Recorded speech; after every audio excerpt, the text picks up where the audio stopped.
It's the Fantasy Play Callers here with our wonderful award show attire. We've got the Christmas jacket. Looking snippy. We've got the American flag, of course. Yep. And we have business, but also still casual, Ace of Spades. It's also blend into the chair jacket. Oh, yes, that is perfect. Yeah, I look like I'm just a floating head. Camouflage. We are not camouflage. We're not. We're the opposite of that. I'm wearing pink, green, and red. You can't see me. Yeah. You have vision problems. Get that checked. Guess where we live. But we are doing an award show today. You guys are in for an excellent episode.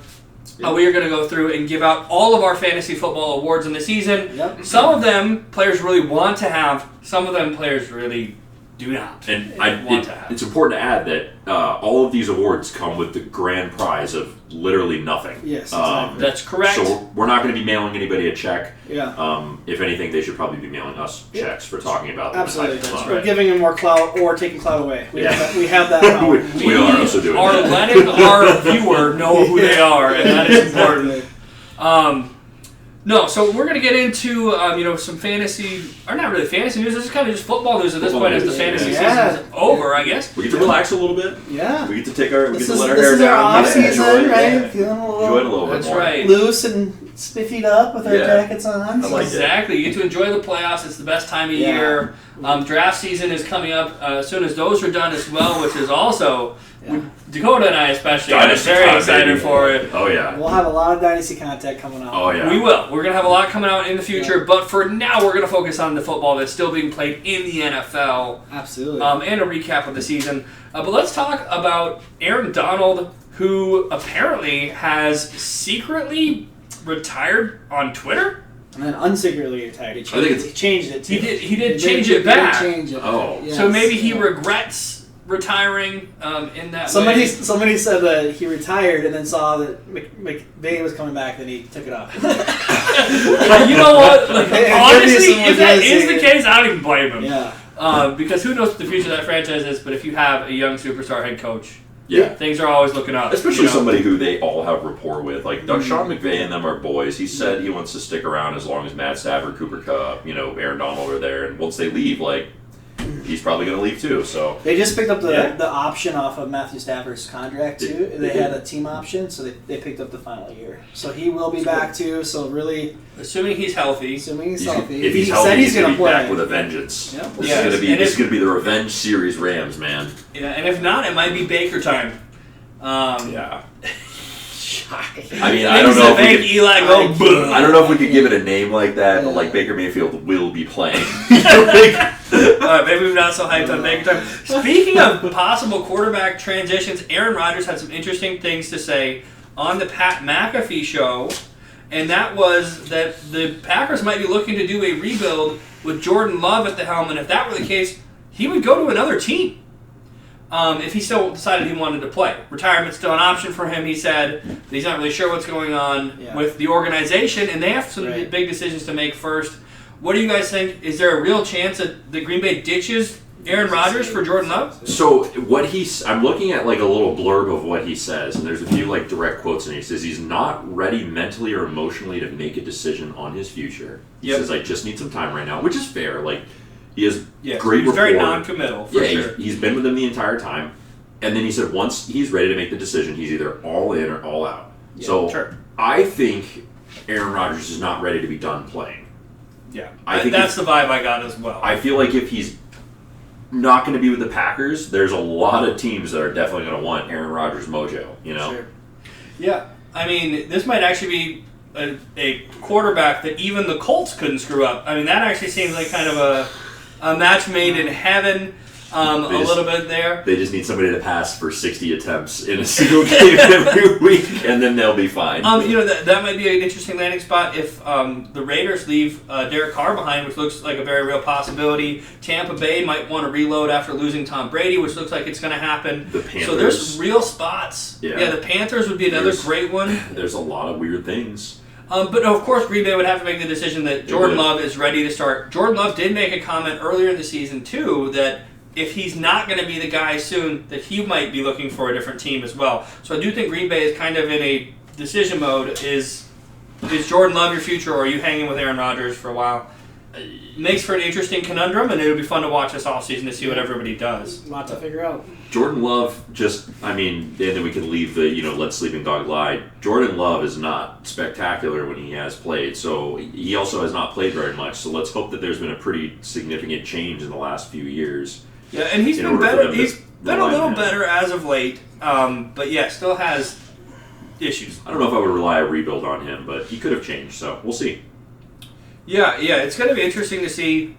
Green Bay is always kind of in a unique spot with these types of things going on in the offseason. And what does Aaron Rodgers fetch in a trade as well is another question, because it seems they're looking to get him. We'll have to trade for him, so what does that actually look like, and what gets offered, I think, is a big piece to this too. Big name talent comes with, big I wouldn't be surprised if he retires and just calls it. Really? Yeah. I mean, you could be right. He's had a very successful career. Very successful career. Yeah. I mean, it has nothing else to prove. I mean, obviously he can get more championships, but you can't just go get championships easily. No. It's not something nobody else can do besides Tom Brady, because he just is that type of person. But not anymore. Peyton Manning. Peyton Manning did it, but it took him 4 years before he did it. Aaron Rodgers doesn't have four more years left in him. I think he's the type of person that I feel like is just slowly checking out. It felt like it this year too. So, that's my opinion. Well, he's also, I think it's just funny to note, every year he looks like he gets older and more homeless. Mm-hmm. And just his physical appearance. He plays well. He does. He just gets more haggard. He gets you can tell that it's taking a toll on him. He's having to resort to more extreme measures in order to keep himself healthy and spiritually right in the offseason. Sure. Just call it a day, Aaron. You're good, I think man. he played good, but he did not have an Aaron Rodgers year this year. So, as far as playing well, I don't know if he's... No, but there's not a quarterback above the age of 27 who had a good year this year for themselves. I mean, is that fair to say? Outside of actually Geno Smith, but that was not what everyone was expecting. It's been a wild year for veteran quarterbacks, and why that is a whole slew of analysis that we won't get into right now. Yeah. We talked about it previously, so go back and look if you really want to kind of take a peek. But. Speaking of quarterbacks, let's get on to the next bit of news here. Jalen Hurts is back in, and he's going to play this weekend against the Giants. So that is big news if you are a Philadelphia Eagles fan. It's big news if you're just kind of paying attention and care about how these playoffs go. Right. Obviously, the Eagles much better with Jalen Hurts in the lineup. Yeah, and this is why he really sat those 2 games at the end of the season. Is the whole purpose was to get him ready for the playoffs, and they got the bye, thankfully, with Gardner Minshew's help a little bit. So now they have luxury of sitting him, getting healthy, and ready to roll the first game. Yeah, and they might still be the team to beat at this point in time in these playoffs. They were the team to beat in the regular season. Some people did kind of criticize their lack of strength of schedule, though, a little bit, but. Overall, obviously, a very complete team, a very good team. Then look at the division, though. Like, how do you say their lack of strength of schedule when they have 3 teams that made it to the second round? They did of the play in playoffs. 6 games that were tough, at least. Yeah, like 3 teams in the same division in the second round of playoffs. That has never been done before. Yeah, and then also, Washington was also so very good. Yeah, they were on the cusp of making the playoffs. Yeah, with a terrible. If they had any other person throwing the ball, they probably would have made the playoffs. Yes. No, absolutely. But I do think Philly is, obviously they're certainly a top contender. They were the 1 seed coming in from the NFC. So well, that says all you need to know. Their playoff capital just increased with Jalen Hurts. I mean, that's really the simple fact of the matter. Yes, and it's not his throwing shoulder. I believe it's his off shoulder, and it's a shoulder injury, and he should be all but 100% as well. So yeah. Good news all around if you're an Eagles fan. All systems go. And then end on some fun news here. Yeah. Cliff Kingsbury has decided that he does not want to take interviews. He is in Thailand having a great old time. Getting his mind right. Getting his mind right. Yeah. And has decided that he's made enough money at the moment, and he's going to go on vacation and enjoy some of it. Can't even say that I necessarily blame him. But it's a very interesting and kind of funny bit of news that came out this week. What do you guys think? He bought a one-way ticket, so not only he went there, he did not buy a returning ticket back. So he's going to be there for a while. One of the biggest reasons why he did this is because I found out, listening to some podcasts and other things, that if you take another coaching job, so you don't get both the funds from Sure. that coaching job and the previous one. They usually help pay off the other other team. So he said, "Screw you, Cardinals! I'm not getting another job to get paid. You're going to pay me all this money. I'm going to go take a vacation for God knows how long." Until they restructure his contract, which they will try to do. They'll try to do, but he has to agree to it. has to agree to it. Yeah. Yeah. I think that Cliff Kingsbury is taking some much needed time off with dealing with Kyler Murray.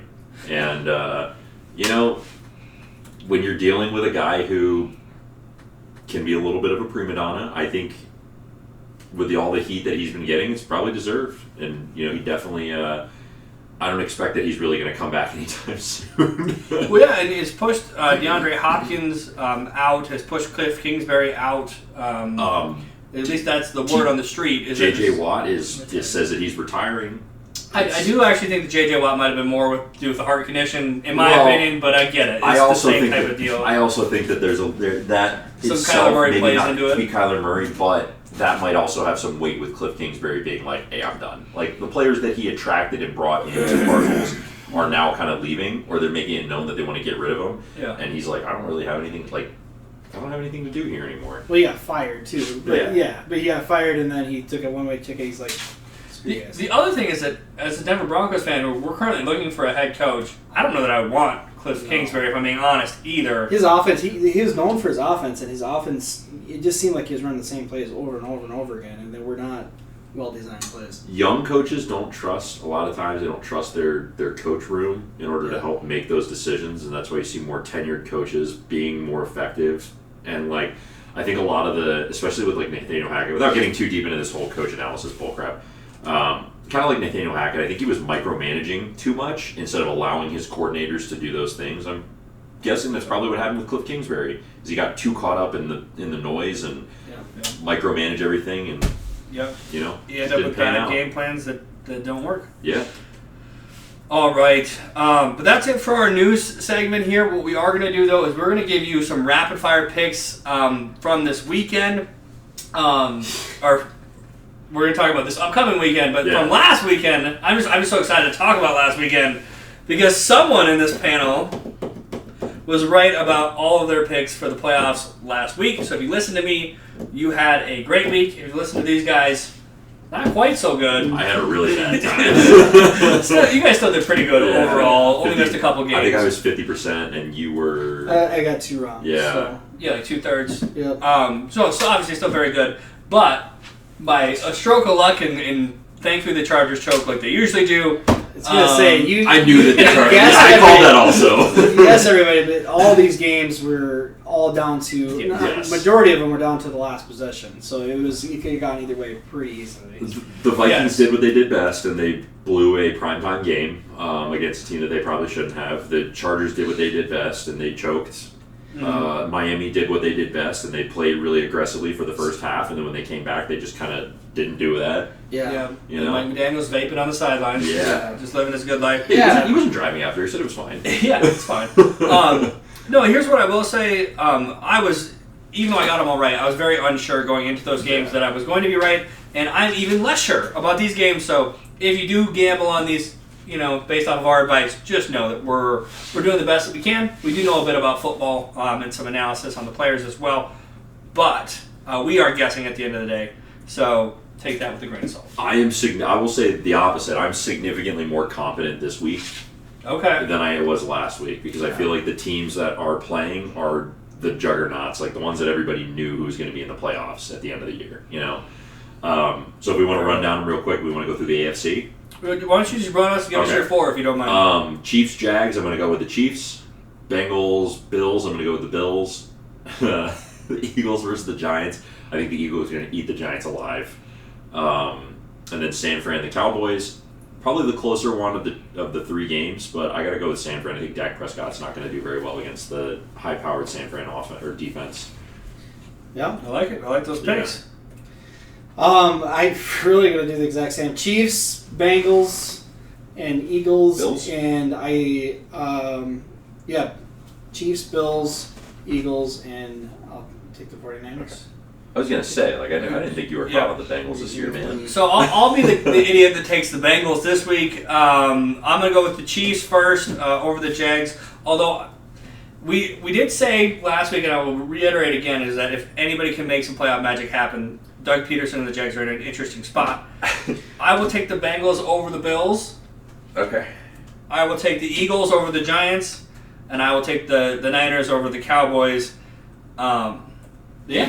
I think what can be said is Trevor Lawrence does really well getting himself out of tight positions. However, he's going to have a really hard time coming back from 0 to 45 this week. Yeah, if you get down 20 points on the Kansas City Chiefs, I mean, You ain't you are getting in trouble. Yeah. Because they're not going to stop scoring. No. That's just not what they do. Especially coming off of a rest last week, their team is fully fired up and ready to go. I think that's going to be the game of their life. So, we'll see.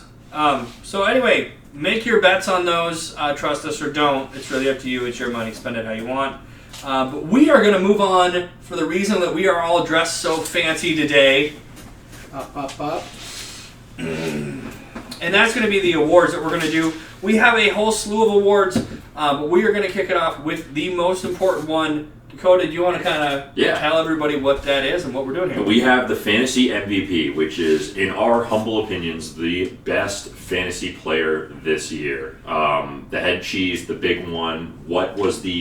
Who was the guy who made the whole fantasy season? And the way we looked at this was you consider kind of where they were drafted, how they finished, and how many championship teams actually had this person on their roster. So those are some of the factors that we considered for the actual award. So our first nomination is Christian McCaffrey.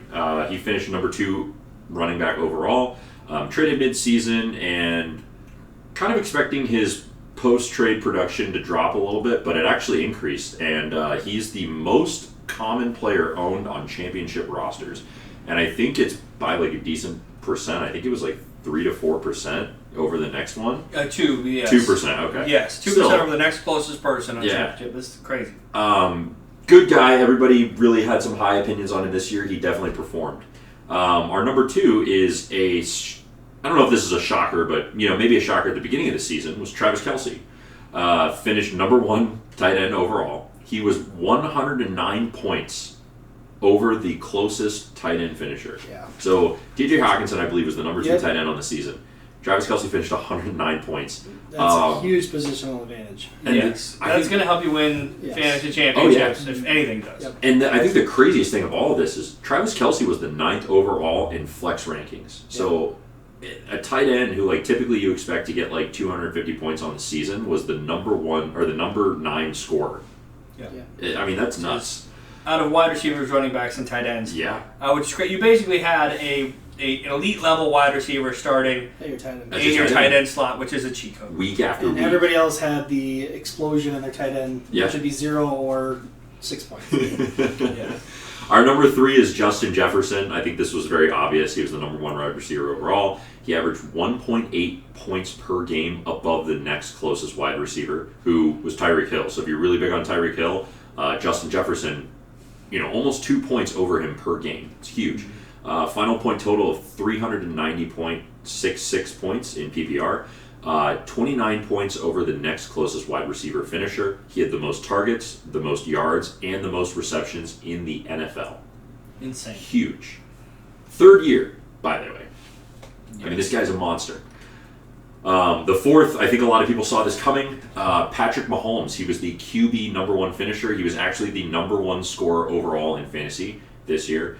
Record-breaking yards in a single season. And he was on 22.2% of championship rosters. He was the number 2, right behind Christian McCaffrey.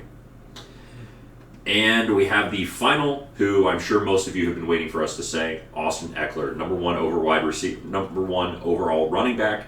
He was the number 2 overall in flex finishers. He was the number 1 touchdown scorer and number 5 overall in total receptions. So that means that he beat out all but 4 wide receivers in the amount of receptions that he had. That is crazy. 2 positions, and you get to start him at running back. The consideration for us, our standard is PPR, and correct. And other fantasy podcast industries, they do have PR. So just consider that when we're talking about these different stats and stuff. But yes, Austin Eckler is complete cheat code with the amount of receptions that he's able to receive. I mean, honestly, I'm shocked that he's not on the list of championship rosters. But, definitely a guy who I would want on my team. Well, he was third overall on championship. Oh, he was? Okay, never mind. So he was. That's not surprising. So, for this superlative, drum roll please. And the winner is Austin Eckler for the fantasy MVP. Congratulations, Austin Eckler. One heck of a season. Being the number one running back in fantasy football is one thing. Scoring 14 touchdowns crazy. Is absolutely insane. And he's a fantasy analyst in his own right. He does a podcast. He does. He's really into fantasy. Really cool to see. He continues to contribute pretty well to fantasy. So he actually had 18 touchdowns this year. Oh, not 14. He had 18. 18. He had 14. I'm sorry. He had 13 rushing touchdowns. That might be what you were thinking of. Yes. 18, man. That's crazy. 18 total touchdowns. That's insane. Nuts. Insane. Didn't mean to short you there. I picked a ridiculous number and I'm still 4 short. So, but it's still high. Even if it was just 14 touchdowns, that's a lot, man. That's a lot the craziest thing is at the beginning of the year, there's a lot of concern about. They've been wanting to do this for a long time in I was going to say San Diego, cut myself, Los Angeles. Yeah. They really wanted that second running back to take a lot of that work away from Austin Eckler and really to have somebody else do goal line work. And that was a worry coming into the season why he's still in the first round, but people have concerns about that. But all those concerns are completely gone. So it'll be interesting. They've came out and said that they want that. They just cannot find somebody to help take some of that load off of Austin Eckler. So it'll be interesting to see if they try to go after somebody or if they add anybody else in that backfield. Well, they did draft someone this year, in the 4th round, but it did not really pan out for Isaiah Spiller. Or Isaiah Spiller. Yeah, he's not doing so well. As he gets older and he's a smaller running back, Yep. I mean, we'll see how long it can last. But he's amazing. I'm just saying, it can be noted that he's 27. I mean, he's getting to the point where the shelf life occurs, but I mean, just the way that he plays, he's a very different running back. It might have an actual change or impact on his ability or his longevity overall. We'll see. It'd be I don't think he's had over 300 touches for the last 2 years consistently. Yeah, that's a lot of work for any running back, especially for a small one. That's 100%. That's true. No, you're not wrong, man. That's true. So, all right, let's go to the next one. I'm going to do the steal of the draft. So this is one that was somebody that you came away with, we thought was a lower pick.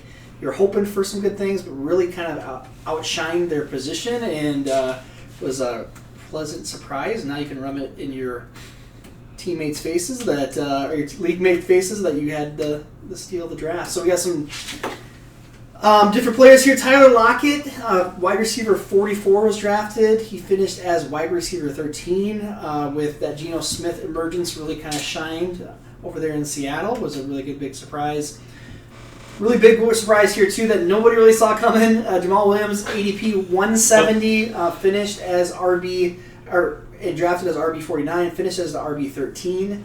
Had a lot of touchdowns and it spelled DeAndre Swift, who had a lot of injuries this year. Ramondre Stevenson was drafted as RB 36, finished as RB 9 in the Patriots offense. Had a lot of receptions as well. Christian Kirk, drafted as wide receiver 41, finished as wide receiver 11 with that high-flying Jaguars offense. Trevor Lawrence had a really rebound year after the catastrophe of what was the year before. That wasn't his fault. Yes. Christian Kirk faced a lot of criticism for getting paid so much money. It's true. And I still think he's overpaid. But he's putting you to shame right now. Wide receiver 11, I drafted him. I think when it came to draft time, there was a lot of value just because we knew there was going to be volume there, but I don't think anybody expected wide receiver 11, which is really crazy. So absolutely not. I think all these players are really good steals. If you had these players or drafted these players, you felt really good. Midway through the season, you had some stars in your hand. But the winner, there can only be one, so a little drum roll, please.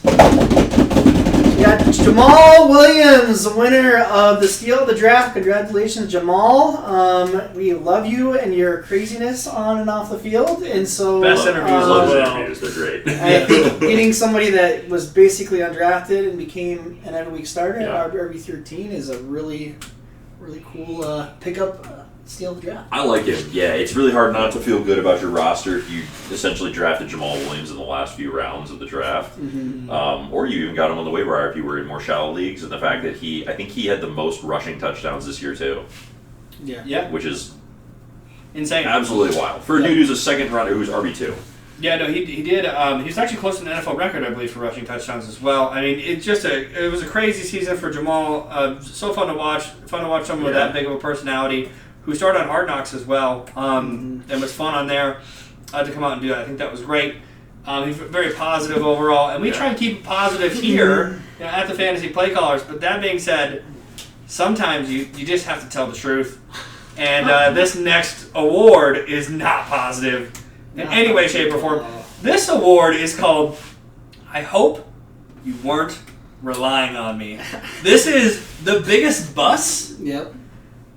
And these are players that you did not want to draft. I mean, maybe you wanted to draft them Yeah, during but the you season. But Before you the did. season, you really wanted to draft. I wanted to draft almost all of these players before draft season, and now having seen what happened, it hurts. And we excluded injuries. These are not injured players, right? They might have had some injuries, but that was not the main That was cause of not their bustness. They were bad either before or after that. Their bustedness. Yes. Bustedness. Yeah. Bustedness. If you're on this list, you were a bust, regardless of you being hurt. And the first person on this list, it's only appropriate that we pick the first overall pick in most of your fantasy drafts this last season.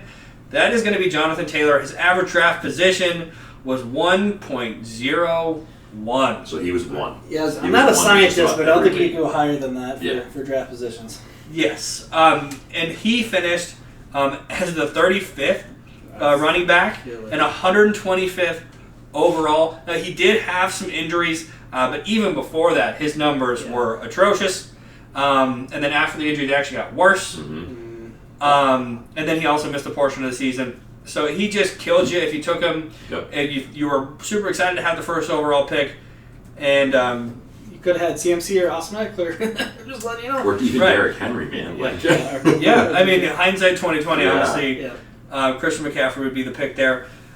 This next player is really unique in that there hadn't been someone who did what he did going into this season since Mike Ditka.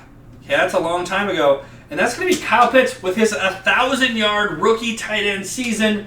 He is an absolute velociraptor of a human being with massive wingspan. Okay? Or velociraptor. I mean pterodactyl. Pterodactyl. With the wingspan. Velociraptors are different in dinosaur, Ethan. But he is just a massive man who runs very fast and has done some amazing things in his rookie career. That being said, if you drafted him in the third round, like I drafted him, at the 32nd.8 overall average position. Tight end 3. The tight end 3. He finished as the tight end 34 and 263rd overall. Kyle Pitts absolutely killed you, and this was not based off of injury. I just want to add one more thing to that, because the worst thing about Kyle Pitts was that he was never really hurt, and so you were constantly playing, so you could have those big games, but they never came. So and he was at that one position where you put a lot into him in order to draft him. So that was a big. I would even say that the one game that he really started to look like himself was the game right before he went out. Yeah. And he played 44% of snaps, and he's got 7.3 points, and you're looking at it, you're like, yes, here we go. It's starting to, and then done. I mean, it was bad when the head coach had to address it in a press conference after the game and say, I don't care about your fantasy football. I'm not going to get Kyle Pitts the ball, which is insane. But anyway, I digress. We have 2 more nominees here. Let's not forget about these wonderful players. The next one up is going to be Allen Robinson, who was drafted at 62.8 and finished 242nd overall. This is a player who, going into the first week, I thought he was just going to blow up with that brand new system and that Sean McVay system with Matthew Stafford there and Cooper Kupp to take some heat off of him. And it turns out Matthew Stafford likes to hyper-target Cooper Kupp. He doesn't care about Allen Robinson at all. And that did not work He out. also did not look good. He doesn't look like he can get open. Yes. And, this one hurts a lot. Continue. Go ahead. Yeah, I mean, it says all you need to know. I mean, this one hurt a lot. And then last but not least, this person actually was so bad that they lost their starting position before the season was over. You drafted him at 64th for average ADP, and he ended up as the 212th overall finish. This is Clyde Edwards-Helaire. And if he was on your opponent's team, it was hilarious that he was that bad. And if he was on your team, it was not funny at all.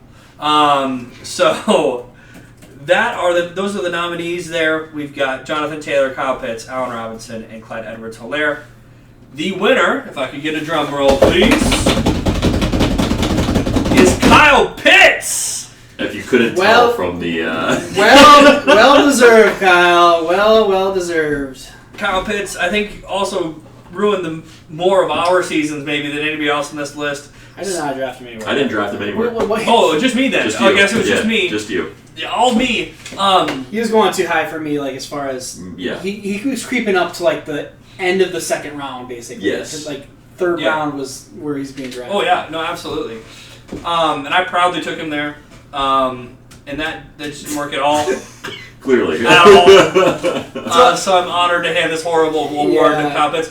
Hopefully, so that's your future is still I think bright that's in the why NFL. we agreed that he was the number one for this reward because of where you took him, and then it's a onesie position, so like you're kind of stuck playing him. There's not a lot of other options in tight end to pick up. Well, so it's like honestly a lot of these players that didn't perform in the first and second round, like you're going to draft them in the first and second round. What, are you not going to play them? Yeah, you know? that's true. Are you not going to play Jonathan Taylor? It's even worse as a tight end because there's not other options. Like No. Jonathan, you could have somebody to fill in. Like who are you going to fill in? Kyle Pitts and get lucky, I guess. But, And the waiver wires were rough this year for the tight ends, man. and he was They were just rough. good enough where you thought there was hope sometimes. Like I started him for way too long. Yeah, that's what I'm saying. People way too long. You're not the only person. People kept every league I had him. starting him. JT was the other one that I think was really close in my Yeah. opinion because of where he was drafted, and then obviously he had some decent games in there too, where you just were hoping that would capture. Yes, I think JT got off the hook on our list a little bit because his was a more injury-riddled season, whereas Pitts truly wasn't hurt until the very end of the season, where his season was already terrible as it was. Yeah, so almost CEH was kind of actually, it was terrible, obviously, but it wasn't as high a draft pick, and then also you knew because he was no longer active, he didn't have the opportunity to play him and not get any fantasy play. Like he's not traveling with the team. Yeah, you don't start him. He was no longer on your roster at a certain point. At least you had him on the roster spot. That was the news. So Yes. If a player's gonna tank, let them fully tank. Yeah, take off my roster. That's, Do not give me hope and then put up 3. Okay, Yes, Miles Sanders in my playoffs. so. Anyway. We'll get to the playoff guys. Oh, yeah, Don't worry. we'll talk about that more later. about them. Let's bring the mood back up a little bit instead of us lamenting. This is a good one. Let's talk about breakout player of the year. Breakout player of the year for us was somebody who, and I'm going to have all of your guys' help because really what we this was probably the one that we took the longest to decide on because breakout is such like a very vague word. Really, what we looked at was like somebody who was really drafted in a position way outside of what they finished, but also is a relatively younger player who, maybe has played for 2 years, hasn't really gained any traction, but this was their year. This was the year when they really took the front and center spotlight and they really moved into the potential that we were hoping that they would move into. And we expect players on this list to now, moving forward, have high fantasy upside. These are players, quite honestly, that we probably would draft next year. Yeah.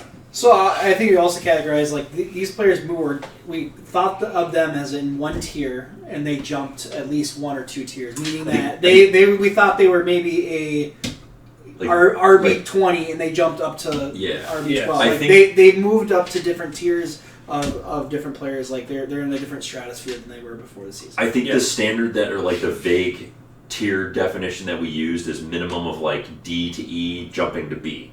Yeah. And so, like, we wanted them at least at B tier, somebody who you would consider maybe taking in your, like, second or third round next year. The first nomination is my boy Ramondre Stevenson. Mm-hmm. Yes. pre-draft ranking of running back 36, final ranking of running back 9. So I would say pretty significant tier jump. RB3 to RB1, that's huge. Yes. Jalen Hurts, somebody who was QB6, didn't make a huge jump, but I think the big reason why, and I think Eli and all of you, Ethan would agree with me on this, is he didn't play a few games. And I really think if he did play a few games, he really would have jumped a significant number of spots. This guy was being taken around Russell Wilson. Yeah. And he jumped to QB4.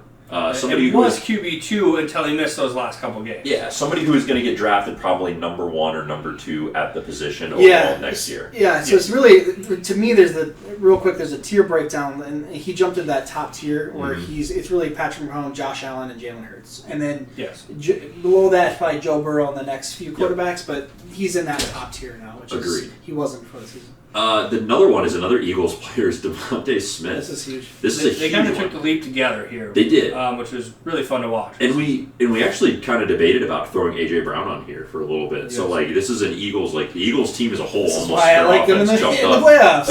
Yeah, they're very good. Devontae Smith was overall pre-draft ranking was wide receiver 36, and his finish was wide receiver 9. So identical to Ramondre Stevenson in the amount of positions that he jumped.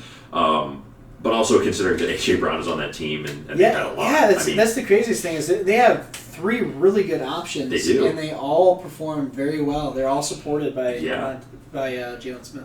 Jalen Smith. Will Smith. Combined Smith. And then the final one that we have on here is Tony Pollard, which, this is a big one too. This is a big one, yeah. Running back 31 pre-draft, and then post-draft or postseason, running back 8. So just above Ramondre Stevenson. I think the thing about this one is that, there's really 2 camps. People were really expecting and saying, look, Zeke got paid.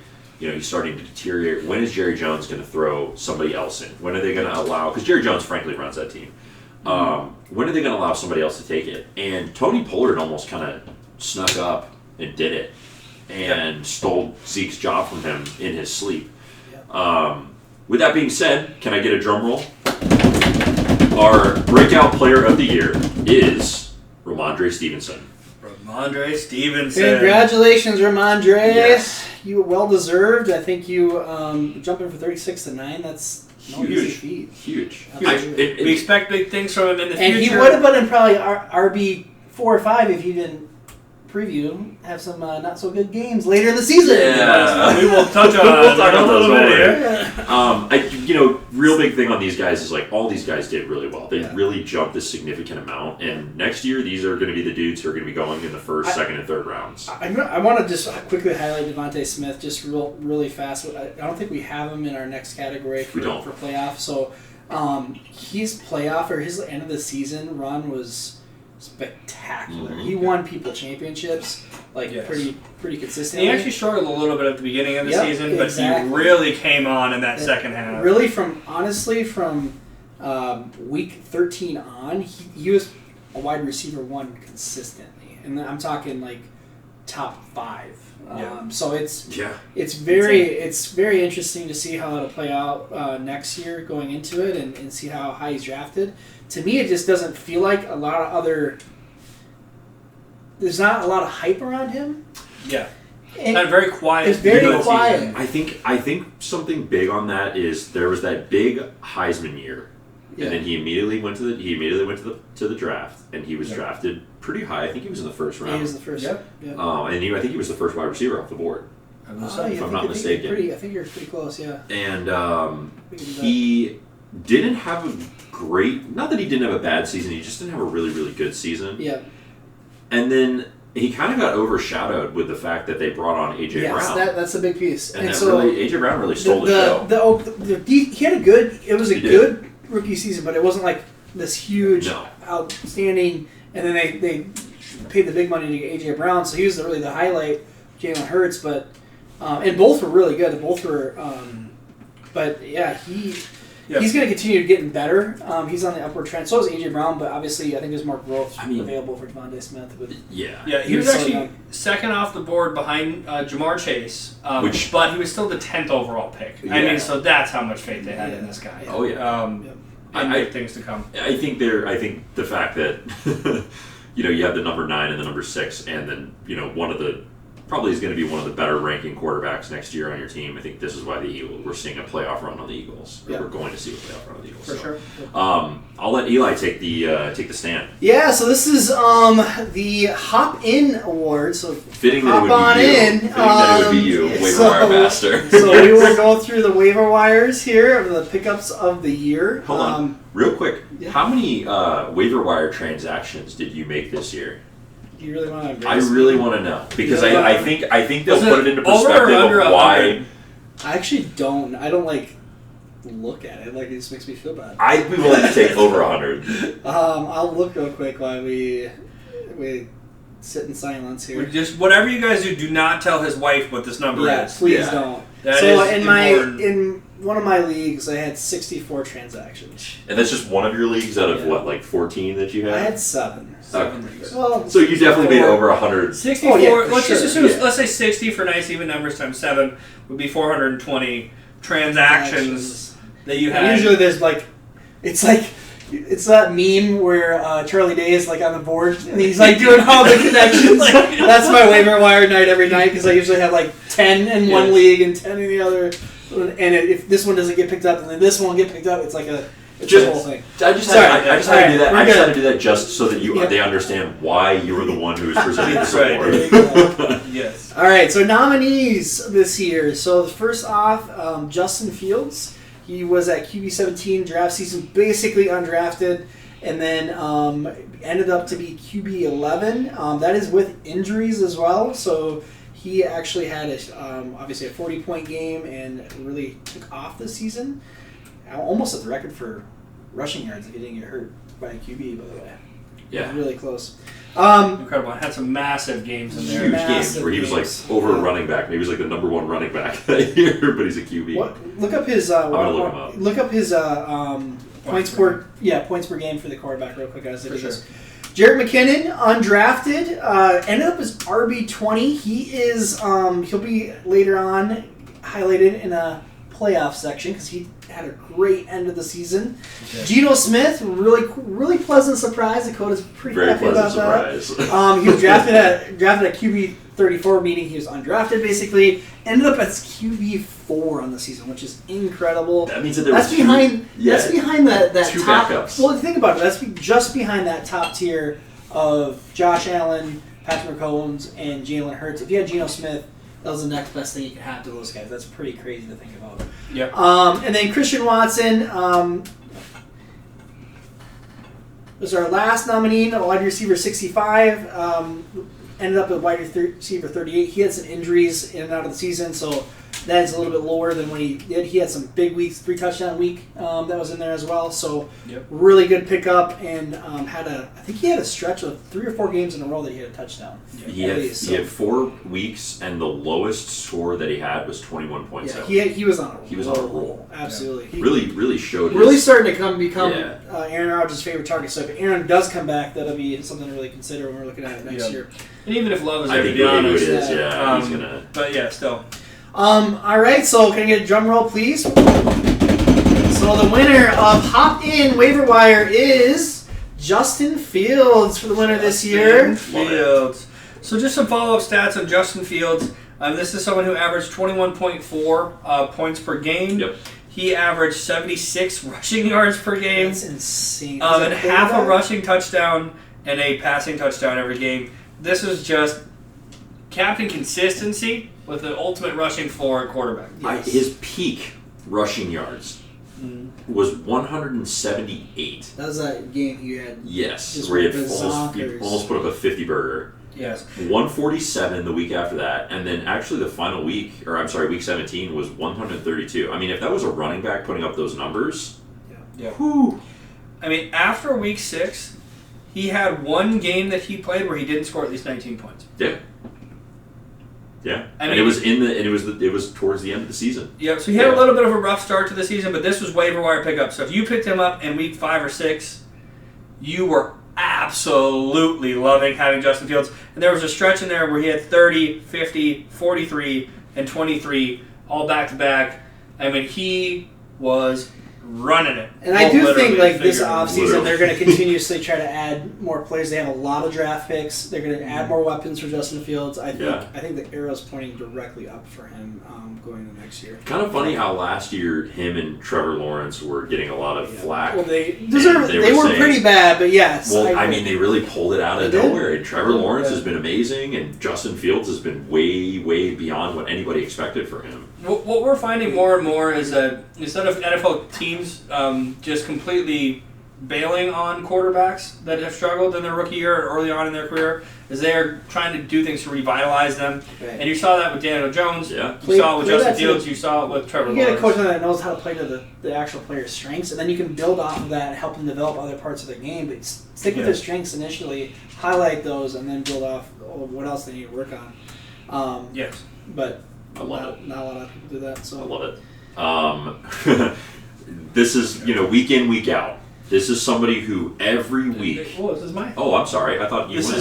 is no. Oh, that's right. It was just waiver wire. My bad. No, you're good. You're good. Trying to steal it. I know you're trying to steal it from me. Hold on, I want to talk about the It's okay. I'd week in and week out. I'd rather take the next one after. Okay, I'm fair totally enough, cool fair with that. No, so week in and week out is all about, these are captains of consistency, as I think Dakota was really getting at there.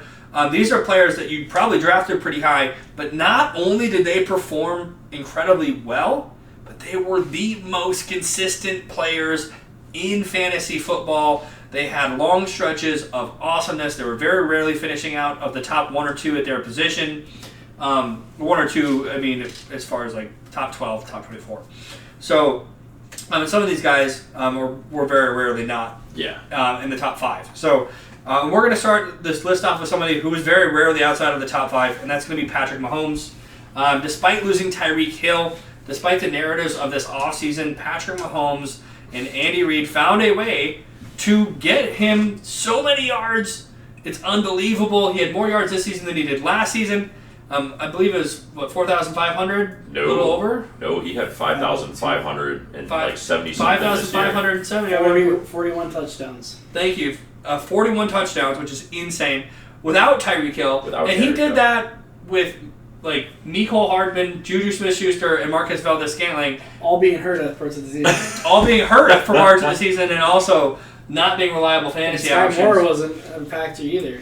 Yes, also he- incredible. Yeah, and just he only had 2 games below 20 points throughout the whole season. It's because they banned his brother 2 from. games below 20 points throughout the whole season. They banned his brother from the games. Yeah, Jackson And they told Mahomes had to and leave. they told his wife that he's not allowed to start any more drama. And those 2 games are at 19 points and 17 points, and one was week 18. So They benched him a lot. Yeah. Stupid consistent. Patrick Mahomes, if you had him, you were starting him.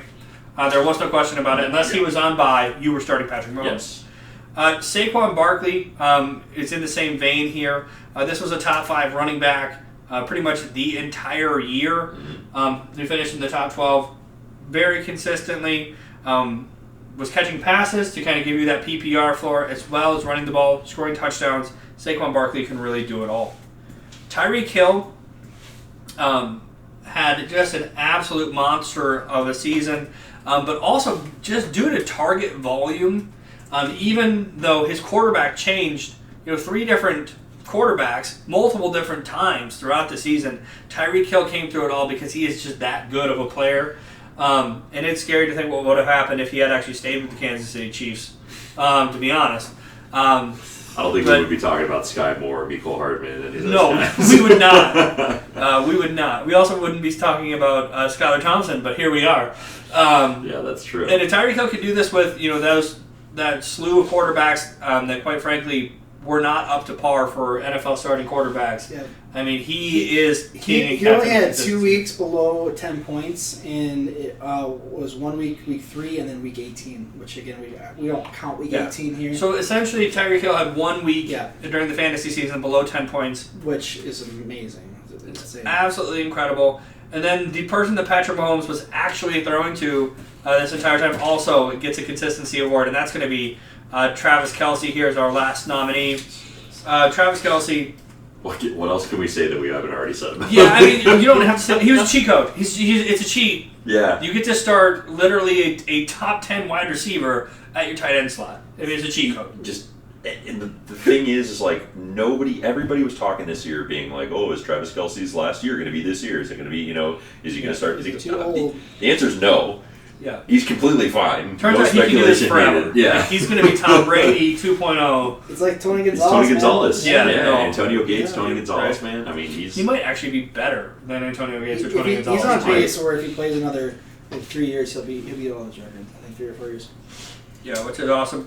No, we did end up giving this award to, drum roll please,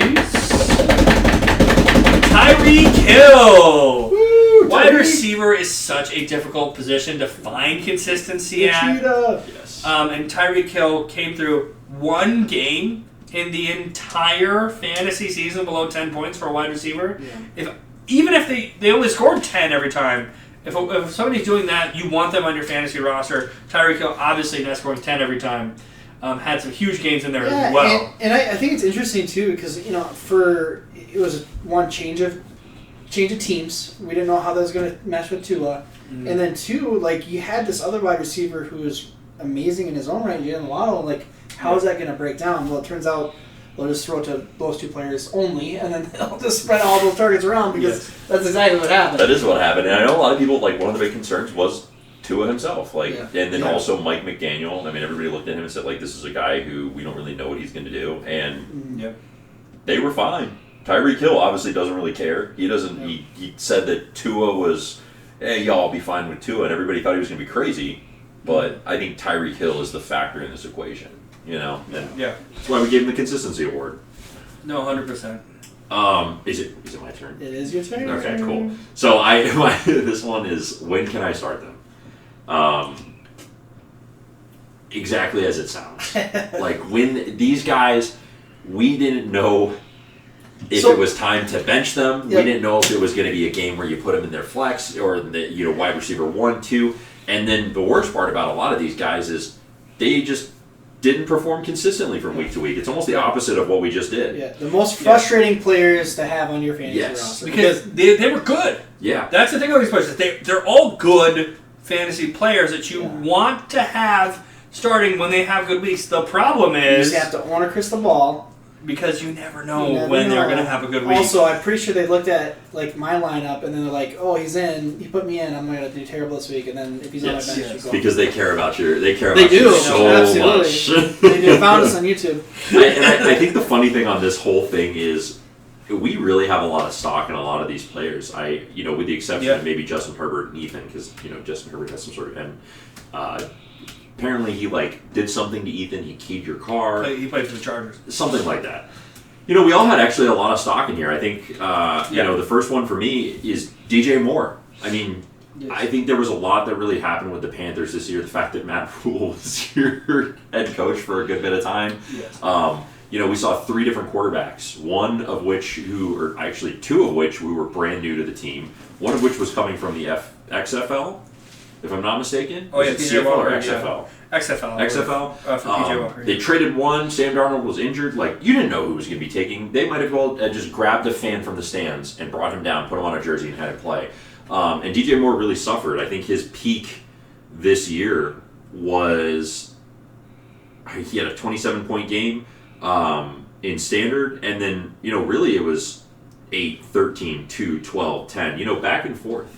Yeah, no, 100%. And you didn't know if he was putting up 25 or if he was going to put up 2. He had 7 games under 7 points. Yeah, I mean, that's pretty bad. that's rough.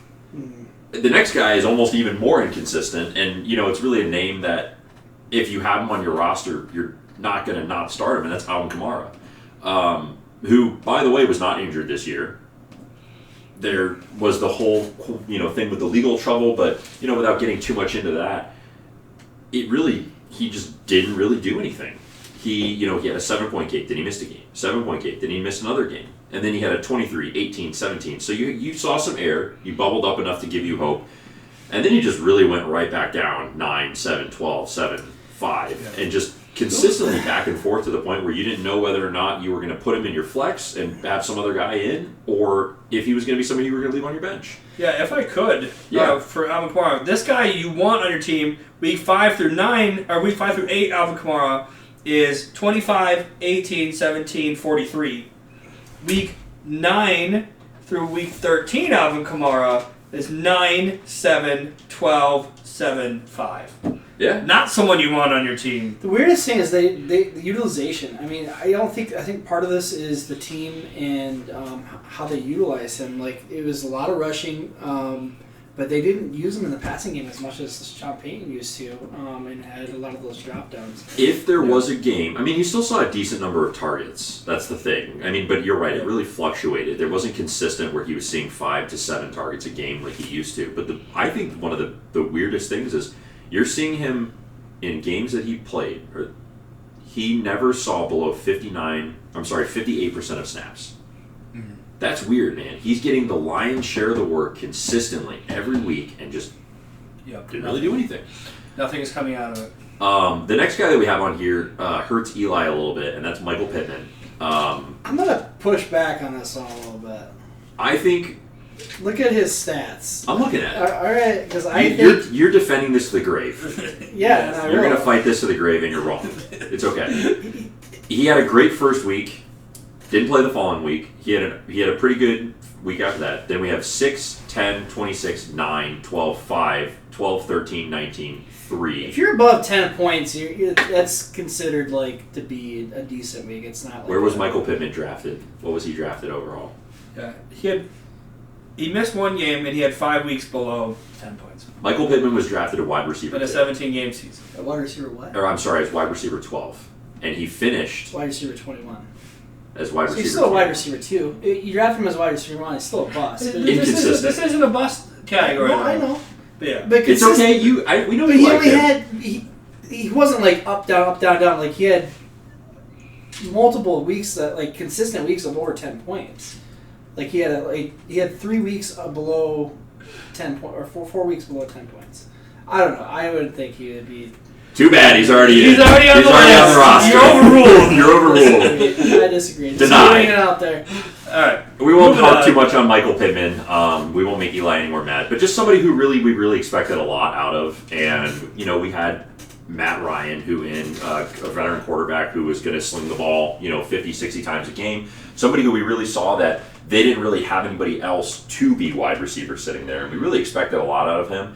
And I really think that the offense as a whole really just failed him. And I think that was the big thing. Somebody who had a really high ceiling and just kind of stuck to the floor. The next person that we have here is Justin Herbert. And now this one may come as a shock to some of you. Because he had a very good season. Because he had a pretty good season. Not that he had a bad season. But Justin Herbert, if I'm not mistaken, was drafted as... Ooh. Well, he had 6 games under 15 points. He did. And you can't look me in the eye and tell me that you're happy starting a quarterback who gets you under 15 points in a week for fantasy football. 6 games out of the 17 in a fantasy season. Actually, 16 in the fantasy season, I mean. So, I mean, almost half of his games were under 15 points. And this was a guy who was drafted really high. I mean, I'm looking at ESPN. He was QB3. Yeah. ESPN, QB3, sleeper 3. His average was, 3. So he was the third QB off the board, finished below top 10, and really just didn't do very much with what he had. And for that reason, Justin Herbert is nominated for the When Can I Start Them award. And he had weeks that he won you weeks, but he also had a lot of weeks where he was losing you the game. He really kind of hung out under the radar. Even the weeks that he had one really, really good week. Mm. And then when he did have weeks, this was a guy who you were expecting at the beginning of the season to throw you for 23 to 24 points a game. And he just kind of didn't do that. Yeah, absolutely. With that being said, drum roll please. The winner of the When Can I Start the award is Alvin Kamara. Alvin Kamara. So many bust games out of someone that was getting so much work.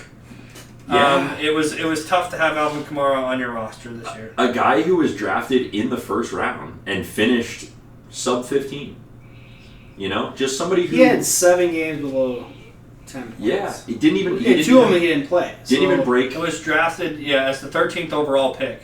Yep. To have 7 games Yep. out of the 16 in the fantasy And then season two below 10 he points. didn't play. So you're And looking at two he 8 didn't play. games that he was unusable for your fantasy roster. He had 2 rushing touchdowns.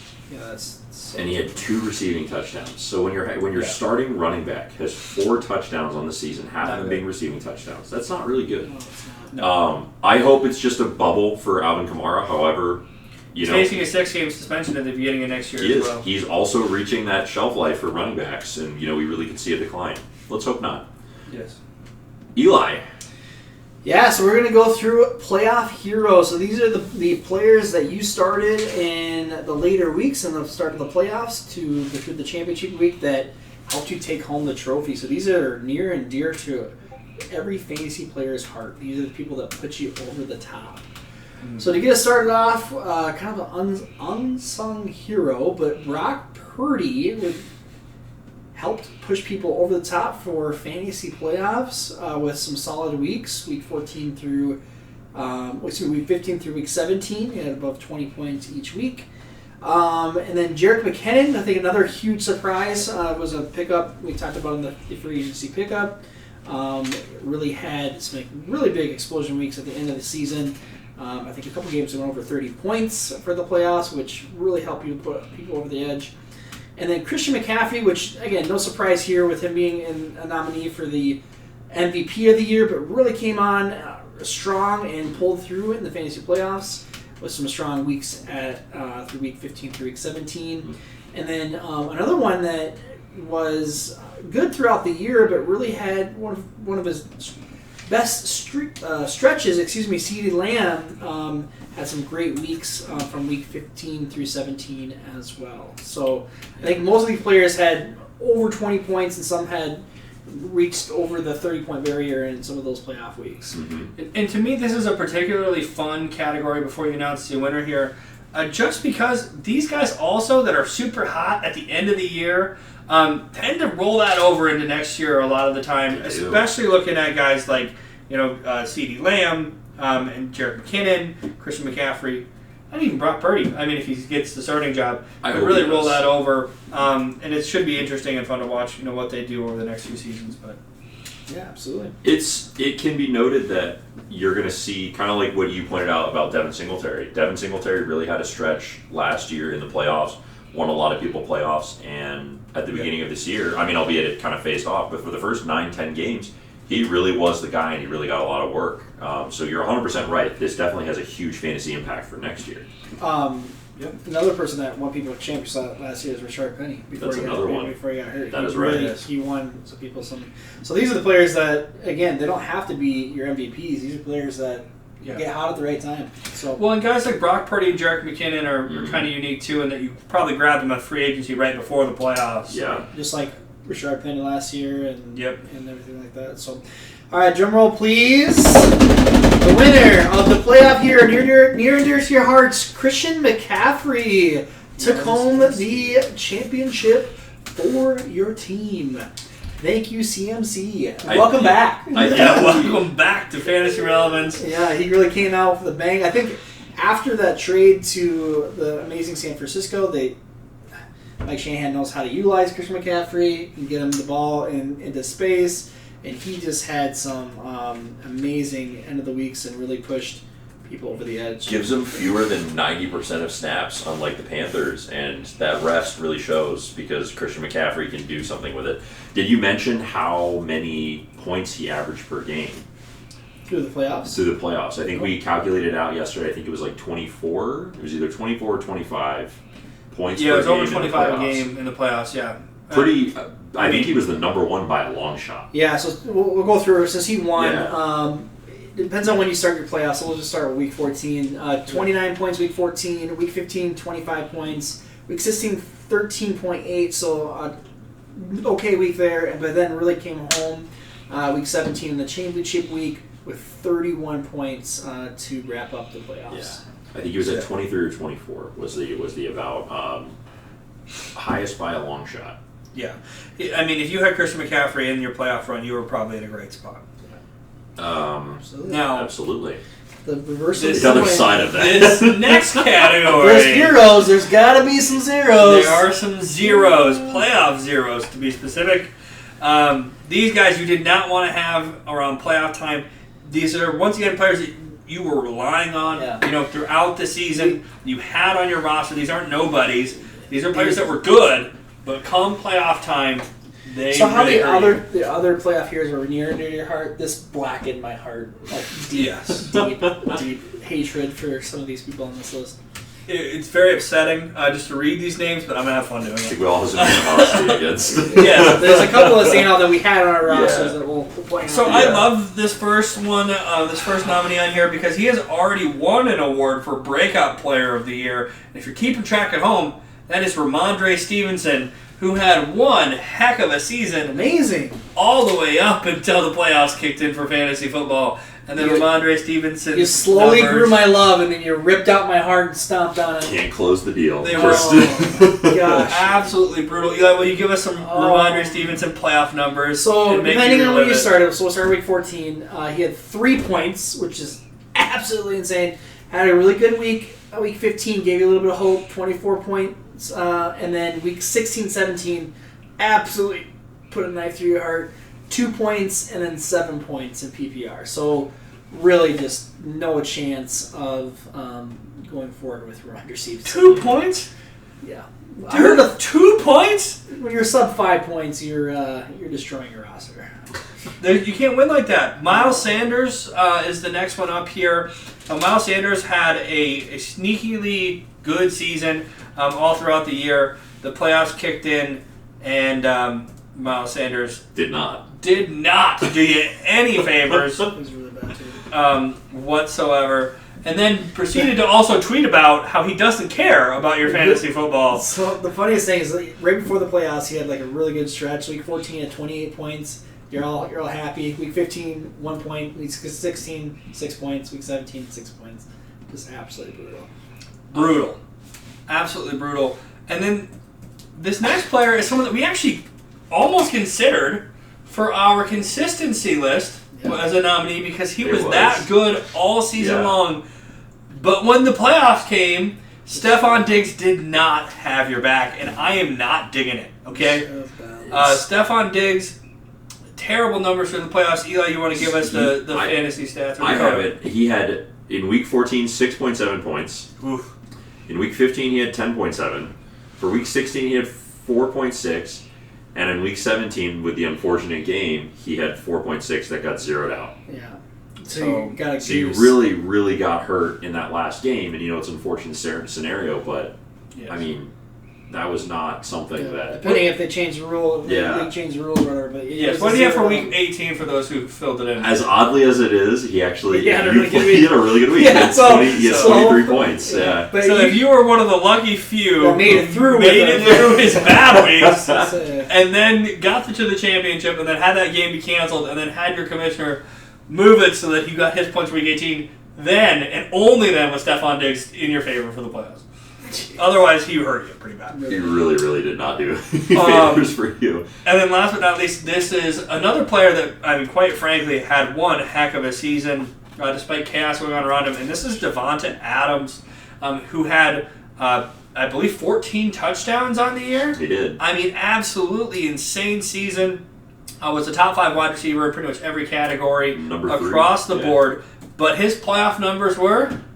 Week 14, we have 10.10. In week 15, we have 6.8. In week 16, we had 3.5. And if you somehow manage to scathe and make it through those 3 weeks, he put up a very crisp 34.3 in week 17 for you. Yep. So if you made it to the championship with Devonta Adams, sure, he was doing you some favors, but you were fighting through It was too late. brutality as the Raiders kind of fell apart at the end of the season. Oh, yes. There. And our winner today, drum roll please, for his second award, Ramondre Stevenson! He is both our breakout player of the year and our playoff zero. I'm not sure what to do about that, but he had such a great season, and it ended so poorly. So it poorly. really ended. And honestly, he Awfully. probably would have ended much higher ranked in those, which just shows you how good those previous 13 games were. Absolutely. If he had been able to finish out the season, he probably would have gone higher than RB9. So that's just, I think it's mind-blowing. It's crazy. I got the Glass Award. Gosh darn it. This is the bad one. The Glass Award. It ain't much. Mr. Glass. This is dedicated to the player who was injured and had the most impactful injuries on your fantasy season. So there are a lot of players that got injured really early on, but maybe not guys who were as significant or had as much of an impact on you. These guys were ones who, maybe you, and when I say maybe, I mean you probably drafted them really, really high, had high expectations for them, and then they just weren't able to perform, or they were doing really well prior to their injury, and they just didn't do. Well, and these guys have extended injury histories, have long nagging injuries this season. Is also worth noting. So the number one on our list, the first nominee, would be Mr. Keenan Allen, personal favorite of mine. Keenan Allen had a nagging hamstring injury that essentially benched him from the halfway point of week 1 all the way until week 11, where he finally showed his face. And you know what? I will say one thing for Keenan Allen. When he did show up, he showed up. Yeah, absolutely. He always does. He really showed up. In keeping it very simple, on the 7 games that he played, he had 752 total yards, 4 touchdowns, 89 targets. Those are really, really good numbers. He just didn't play. Yeah. The number 2 on our list is Cooper Kupp, Mr. Triple Crown last year. Yes. Cooper Kupp, kind of like Ethan said, has had some nagging injuries. In 2018, Cooper Kupp only played half of a season. He only played 8 games. In 2019, he played all but 1 game. And then in 2020, he missed 2 games. Last year was actually the only year that he had a complete season since he was a rookie. And he won the Triple Crown. This year, Cooper Kupp broke a lot of hearts with 31 points, 16, 26. I mean, Cooper Kupp was on pace to repeat the season last year that he had last year. And unfortunately, his worst week was week 10 with 2, but that was when he tore his ACL. Yep.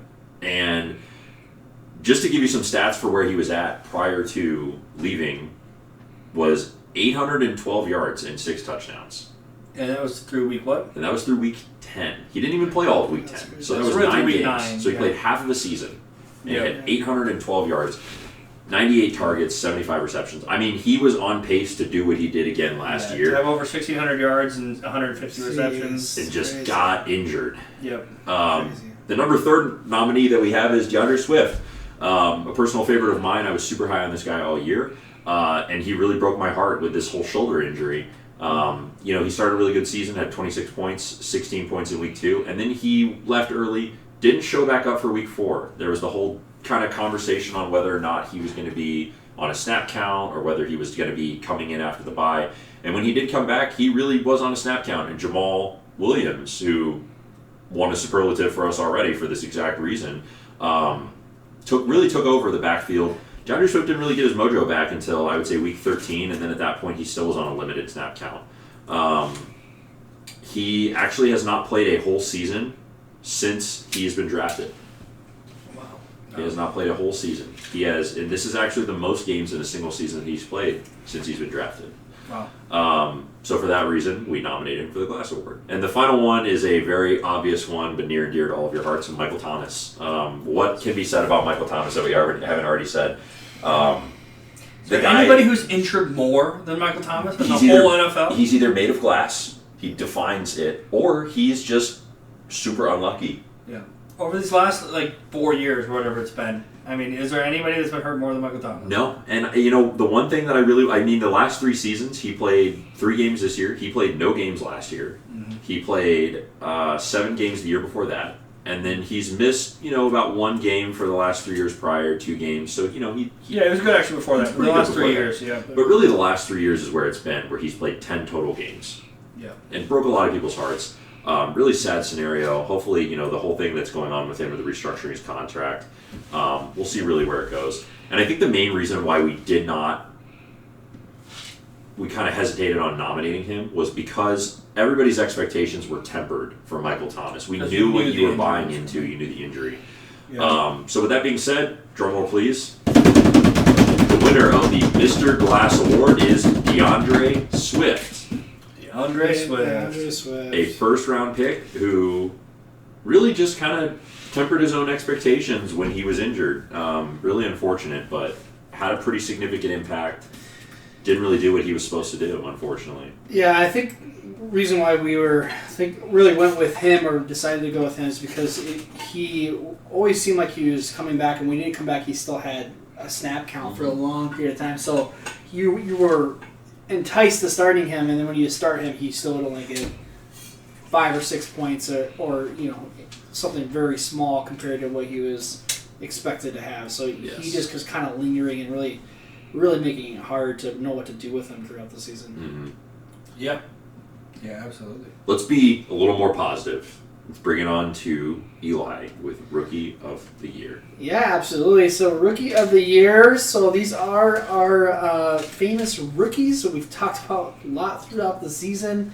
I know as a podcast we are really high on the rookie wide receivers. Ethan did a lot of research. I know Dakota did as well before the season. I more did my research in season and saw the performances that they actually had made, and that this is going to be a really good class going forward. Mm-hmm. And that goes with running backs and with wide receivers. We looked at kind of both, specifically wide receivers. I think we talked about more, but yeah, let's go through some of the Rookie of the Years for fantasy. Again, we don't care about anything else besides that. So we'll talk about Kenneth Walker as one of our nominations for Rookie of the Year. Seattle running back. He ended at RB18 with 13.50 fantasy points per game. He also did not start, I think, the first 3 weeks, so you keep that in mind when we're looking at that. But had a great year. He actually might win Offensive Rookie of the Year, actually, in the NFL, I would guess, as well. Very possible. And then we have Garrett Wilson.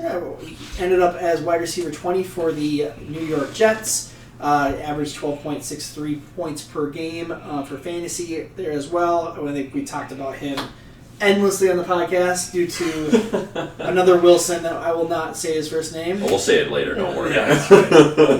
And Drake London, who's a rookie wide receiver for the Falcons, ended up at wide receiver 28. Had a great start of the season, had kind of a middle of the season, started to come on a little bit at the end of the season. Again, ended up as wide receiver 28. And then we actually had a couple extra that were on here as well. Brock Purdy, who we talked about in the fantasy playoff edition, but really came on after the injury to Jimmy Garoppolo. Has been playing outstandingly well, even in this most recent game in the playoffs. So he was thrown in here. And then last but not least, I think Chris Olave, who deserves a lot of credit, probably was actually, I don't have his particular stats in front of me. I think he might have finished even higher than... I think he did. I think him and... wide receiver 24, so really... Yeah. So it was really close, It but was close. I think Olave actually was out a few more weeks for injury than Garrett Wilson, but really close there. So really good wide receivers that stood out. There were some other ones that we highlighted earlier that I'm sure we'll go back through and talk about, but yeah, this class showed a lot of talent, but there can only be one winner. So can I get a drum roll, please? The winner of the Rookie of the Year for fantasy purposes is Garrett Wilson. I'm sorry, nope, just kidding. It was highlighted. Biased. Kenneth Walker is the Did Rookie you of the Steve Year. Harvey that? Like, I for did. real? You did Steve Harvey I did that. Steve Wow. Harvey that. Running back 18, 13.5. I think we chose him because he was the most consistent. Yes. Had the most, had a more impactful position as well, where wide receivers are a little bit more easily replaced when it comes to fantasy football. But when you picked up Kenneth Walker, you were able to play him for the full year, and was very consistent as well. So, yeah. Yes, and as a matter of fact, I think his points per game, honestly, is a little low because he was getting some touches early on when he was still behind Rashad Penny. Yep. And then once he took over, it was even better than what the stats show. Yep. I mean, really a heck of a season for Kenneth Walker. All right, and then let's get on to, this is a fun one here. This one we're going to call the Comeback Kid because all these players have something in common. They were injured last year, and they came back and managed to put together a good season this year. Yep. Right now, some of these took a little longer to come back in the season than others. We're going to start with Cam Akers here, who did take a little while to come back from that injury, and they even kind of kept him out a little bit longer, at the beginning of the season. But boy, by the end of the season, did he really come back from that Achilles tear, which is really a tough injury to come back from. It is known as one of the most difficult in fantasy football, or not fantasy football, real football, to come back from and have a good career. So it's one of those things that you're worried as a fantasy football owner about players who have this type of injury. But Cam Akers proved all of the doubters wrong when he did finally get that larger role towards the end of the season there. The other person, DeAndre Hopkins, only played 2 of his last 10 games last season with a hamstring injury. That being said, he was suspended also for the PED violation at the beginning of this year, so it took him a little bit to come on, missing those first 6 games. But once he did come back in, he was averaging over 17 points a game. And even though he's up there in age, DeAndre Hopkins had one heck of a comeback and really looked like his old self. Despite what might have been some bad play calling from Cliff Kingsbury, as I mentioned earlier. Mr. Thailand. Mr. Thailand. And then we also have Christian McCaffrey. Obviously, Christian McCaffrey missed most of the last 2 seasons with different leg injuries for that ACL. I know he tore, and then I forget what the second injury actually was. It was a really high ankle sprain where the picture of it after he did it, like the day after, was like 10 times the size of it actually was. It was crazy. Yeah, so it was out like for 4 to 6 weeks, I think. Yeah, so had the ACL and then had the ankle sprain, and so really hadn't played much over the last couple of years, but came back and then obviously was a candidate for our fantasy MVP. So Christian McCaffrey had one heck of a season that he put together. Last but not least, Saquon Barkley was perennially injured. A lot. And also, it's coming off of an ACL. Sorry, I thought you were talking about Saquon. That he's the one that had the ankle that blew up like 3 different sizes. Saquon was the ankle. Yep. Yeah, and Christian was ACL both times? Or? Yes. I believe he was an ACL both seasons. Yeah. Okay. Yeah. But either way, I mean, these are brutal injuries. No matter how you slice them. Saquon, you're right, it was the ankle. It was. Yeah, blew up like crazy. They brought him back way too early. It was some weird injury too. He got like stepped on or something by his own team, or it was something weird like that. Yeah, like in pass protection, I think is what it was. The guy that got pushed back into him. But anyway, Saquon, came back in and obviously had an excellent fantasy season as a top 5 running back. So really, you can't go wrong with anybody on this list here. But we do have to pick a winner at the end of the day. It's always a winner. So drum roll, please.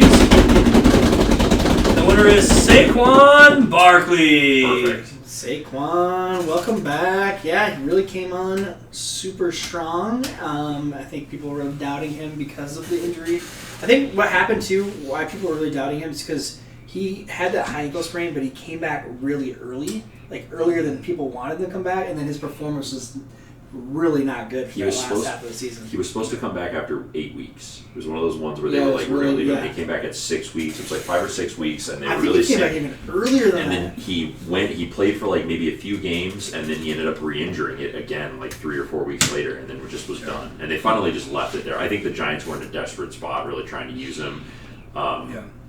Well, it looked like it might have been the end of Saquon's career, to be honest. That was entirely possible before the season started, and then of course he proved. Well, he's playing for that contract now. It is now time for him to get what he's owed. Absolutely. And I think he's owed a good bit.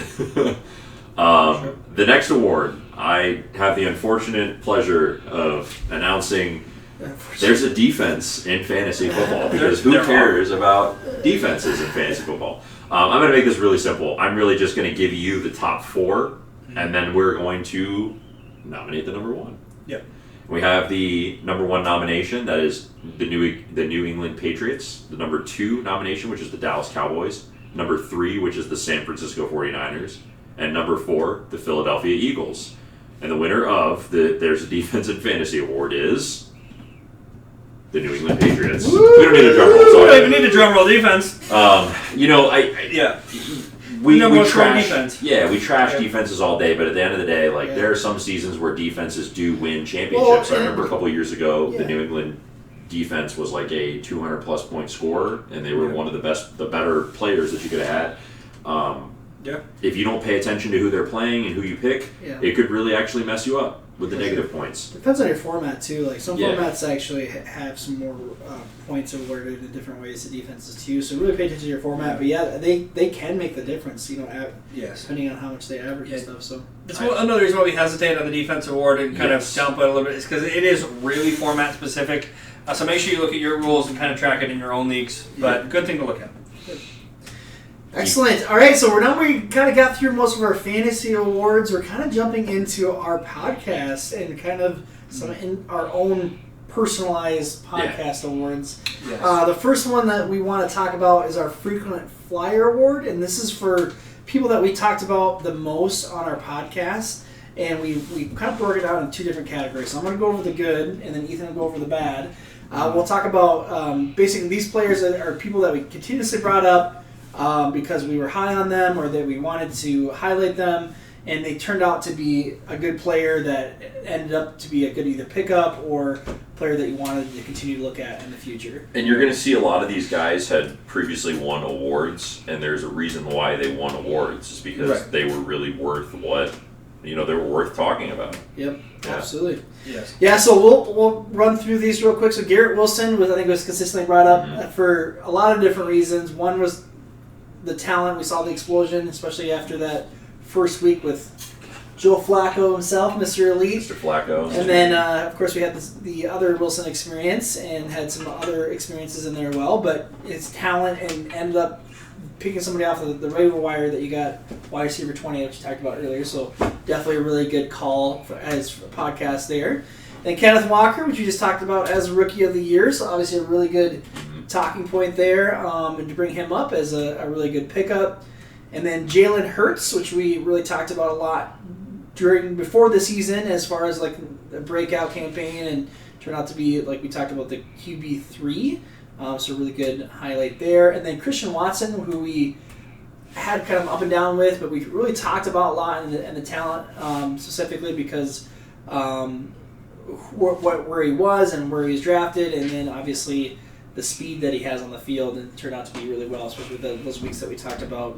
That he had the huge explosion weeks. So really good players here. Kind of highlights what we were able to do as far as hopefully helping you guys out, pick up some good players.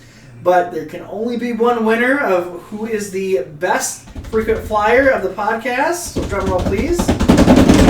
Winner is Jalen Hurts is going to be the winner of the Frequent Flyer Good Award. Congratulations, Jalen Hurts. Thank you for your fantastic performance, and your check is not in the mail. That's right. There is no check. We We have to say that again. There's no check. Double check on the check. There is no check. Jalen Hurts fun to talk about because he did such great things. Such an elite athlete that took a real jump this year, not only as an athlete but as a quarterback who's making a deep run into the playoffs right now. Yep. And so we will continue to talk about him, most likely Hopefully. over the next few days here, at the very least, if not beyond that, if he can make it past the team that they're playing with, which is going to be the Giants, right? Giants, yeah. They're gonna eat 'em all. In They're gonna eat 'em all. I would guess them. We all picked them to make it past, actually. We did. And this next frequent flyer is, like we said, is just kind of the opposite. We talked about these people for bad reasons. Because they were bad. Because they were bad. Because they were and bad. then they continue to be bad after we talked about them as well. Yes. So we were right about them being bad. So we talked about them because they're bad, and then also because we were right about them being bad. It's a lot of bad. It's a circle. Bad. It's a circle. Bad because bad. Bad because bad. And then first and foremost on here, it's got to be the one that breaks our hearts collectively, Yes. maybe the most here, and that's going to be Russell Wilson. Yeah. Oh, right. Okay, gotcha. Russell Wilson, that's Denver Broncos fans. Yeah, that's what hurts a lot. We talked quite a bit about Russell, and the whole NFL community The was world, talking in our about defense, Russell. the world wasn't. It wasn't because he was doing cool things. The number one storyline for Russell on the season was that he had more bathrooms in his house than he had touchdown passes. That guy that created the tracker. He finally got that. He does now have more touchdown passes than he does bathroom in his house. I think he also has more interceptions, though, than he has bathrooms in his house He as well. does. So that's not helpful, really. He's got 11 interceptions and he has 10 bathrooms. I think it's 12 He's himself. 12? Okay. Oh, so he barely escaped. He's got one more bathroom. Wow. One more bathroom. Jeez. That's right. And speaking of number 2, we'll get on to the second person that we nominated for this award, who's going to be Arthur Smith. Arthur Smith was talked about a lot because he doesn't care about fantasy football. Yeah. He doesn't care that you drafted Kyle Pitts and Drake London, and he's still starting Marcus Mariota, even though their team has no hope and it's week 10. He doesn't care. And we talked about that quite a bit because that's who Arthur Smith is, and he's actually probably a good football coach. But boy, does he hate fantasy football people. When your playbook is from the 1920s, you don't think you're a good football coach. They run the ball so much. I've never seen a team down 30 points run the ball consistently. It is insane. Well, there's a reason why Tyler Algiers had so many rushing That's yards. right, and Cordell that's Patterson true. and Marcus Mariota. I mean, that's what he does best. Yeah. If Kyle Pitts could rush the ball, he probably would have gotten it more. Yeah. And Arthur Smith, I know you've been listening to me this whole year, so let me give you another piece of advice. Draft Bijan Robinson with the 8th overall if you're going to run the ball that much, okay? That's what you need to do. Moving on. Second to last here is going to be Matt Ryan. Yes. We talked a lot about Matt Ryan. There's a lot to talk about with Matt Ryan. There's a lot to talk about. There was the fact that he got benched for Sam Ellinger. Ellinger. I barely remember his name. That's how bad he was. I don't think you need to remember it for the future. Yeah, it's not. There's He's too much room in here. That was it for Sam Ellinger. He has his peak. That was his whole career. I wish him the best as a backup practice squad player. But Matt Ryan had a lot of chaos going on this season with the coaching change, with the badness that happened. Running back injured, offensive line is absolutely terrible, which is supposed to be good. Yes, and his inability to make hay where the sun did not shine as well. Matt Ryan did some very bad things. And we said that a lot. He looks just really old and yeah, he immobile. just didn't look good. Yeah. I think the biggest thing is he was so immobile. Like he gets off the spot. I mean, he was never mobile in his younger years, but now that he's older and he's more immobile, is that how that's even possible? It's not great. He might as well have concrete shoes. Yes, absolutely. And then he just panics and just throws the ball 5 yards in front of him. That's why he has 60 attempts in a game, man. And last but not least, this is I'm actually going to ruin it. This is the person that wins the award. I'm just going to say that right away because if you listen to our podcast, you already knew that this is who we talked about this person so much. So much. And Eli has a personal vendetta. I have a meme folder in my phone of memes only. This is the mother lover, Zach Wilson, who's going to win the award for talked about the most for being bad. He's a mother effer and a mother lover. He is both of those things. He got his offensive coordinator fired because they were like, we drafted this guy with the 2nd overall pick. We were pretty sure he was good, and he's not, so it's your fault. And it's like, dude, Zach Wilson, I mean... What are you doing, dude? Like, you almost managed to ruin Garrett Wilson's amazing rookie season. That's how bad he was. Yeah, it's pretty impressive. You have, I think the two biggest things. I have some career advice for you. Number one, I think you should go find Brazzers. Go be an adult film star because that's clearly your niche a little bit better than football. But the biggest thing for me on this one is when he had that interview. Yeah. Where the defense, I mean, their defense was insane. If they won games this year, it was because of their defense. Yes. And they asked, do you feel like you let your defense down? Didn't even think about it. Didn't even sit there. Didn't even say like, hey, like we're a team, you know, everything we do. He said, nope, and left it at that. Like, when your defense is winning you games and you pretty much throw them under the bus, like, you're just a bad person, dude. Yeah, here's a piece of just life advice for everyone. If you're on a team and the team fails and someone asks you, do you feel responsible for this failure? The answer is yes. Yes. You're a part of that team and the team failed. Especially if you're responsible for that failure, at least in part. And the best thing you can do is man up and own up to it. Yeah. And he was incapable of doing that. Especially if you're the quarterback. That is like you are the figurehead. Like you are the dude. Yes. When the team does well, you get and you just threw them under the bus, man. He's disrespectful of his friends' mothers. Yes. He is not responsible for his own team and his own failures. He's a bad NFL quarterback, and he literally threw a fit to ownership so bad about the offensive coordinator that I think Mike LaFleur, who is is actually a pretty decent offensive coordinator, coordinator, made Joe Flacco look good. You got had me fired. begging for Joe Flacco. Like, I was like literally like, bring Joe Flacco out right now.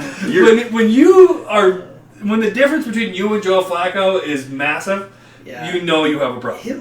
Look, can I just read off his completion percentage just real fast? You're going to do it anyway. You're going to do it. It doesn't matter. Please Just do do So it. Yeah, 50%, please. 66%, 55%, 61%, solid 48%. Sorry, that's not. I got it. Sorry. Where was I? I'm going to go back to 48%, 72%. That was an anomaly. That's average for a quarterback. 40%, 51%, 50%. Right. So he had multiple games below Yes. 55%. Yes. And how many games on the season did he have more touchdowns than interceptions? He didn't. I actually Two. just looked that up. 2. He had 2 games Oh, I'm where sorry, he he had had more. 2. 2 games in the whole season. But there were also games where he threw 4 interceptions and didn't throw a single touchdown. 2 interceptions, didn't throw a single touchdown. Like, there were games when he only threw interceptions. And he played the entire game. So the league average last year for completion percentage was 70%. he hit that once. He hit it one time. He hit it one time. All right. We've talked enough about it. We got to move on. As much as If I they know start we him can talk again, about this all I day. don't know. I don't know if I can even do this podcast this year. If he starts, I'm just going to be talking about him every week, just complaining. All right. We're going to moving do on. a cleansing ceremony where we're going to That's right. extinguish the bad juju of Zach Wilson Right. from Eli. With that being He's said, incarnated me. let's Get your move on shaman. to somewhere else. Yeah, if you know a good shaman for us, Yes. please let us Yeah, know. We're sprinkle going something on to it. exercise the demons. We're going to move into the elite tier upgrade activated category. This is a fun one because Yeah, these are guys that we really felt took the. It wasn't just the breakout player. It was the ones who went from, really being in the DCB tier or even A tier to being in that, like, I am the elite guy. I am the guy. Yeah. Guys who are going to be in conversation for being, top wide receiver next year. One of the big ones is Amon-Ra St. Brown. He really did a lot of good things with a poor. I wouldn't say poor. They don't qualify as poor anymore as an organization. No, they had a winning record. Yep. They started, I think, 1-6? I think so. And then they won. Yeah. A So, I mean, lot of started games. rough, but then... But What he did they really come just broke out. He really just broke out of his shell. Somebody who just looked good. He looked comfortable. Didn't look like he was really exerting himself too much to make himself look good. Amon-Ra St. Brown. The next one is CeeDee Lamb. CeeDee Lamb really put in the work.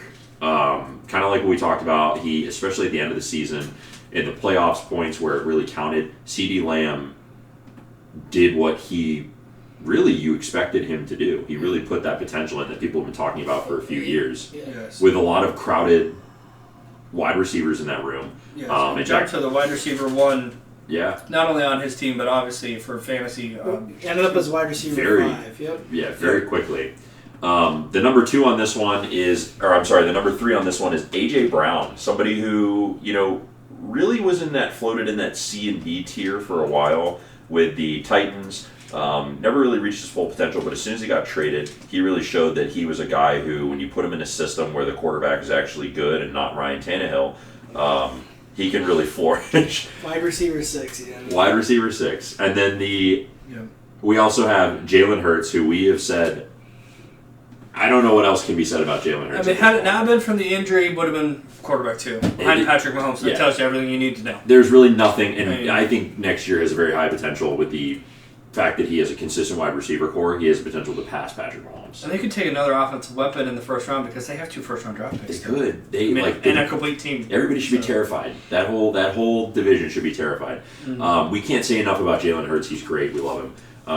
And then the final nomination, which I think really put head and shoulders above what everybody expected this year, and is the winner of this category, and that is Josh Jacobs.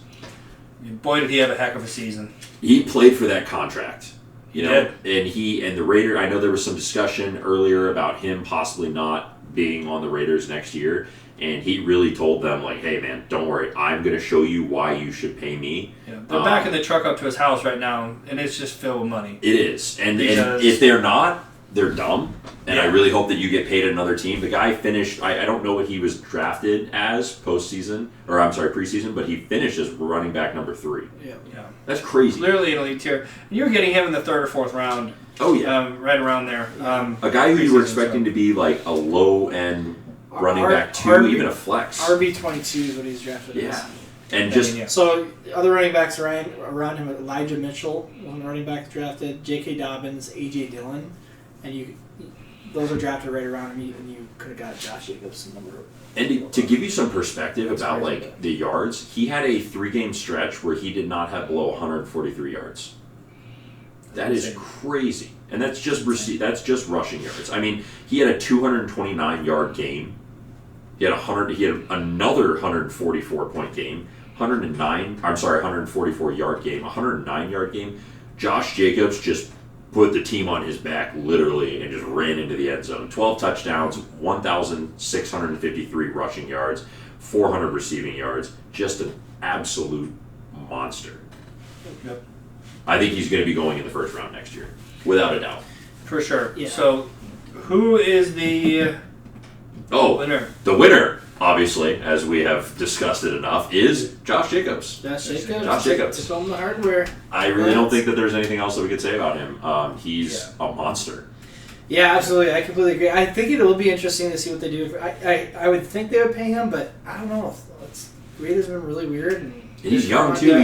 As you pointed out yesterday, he's 24. Yeah, I thought he was 27. Years old. He's 24, man. Very young. He's got 4 years of experience. The biggest thing, the craziest thing on why he was so far down before the season, if we kind of look back a little bit, is because Josh McDaniels came from the Patriots system.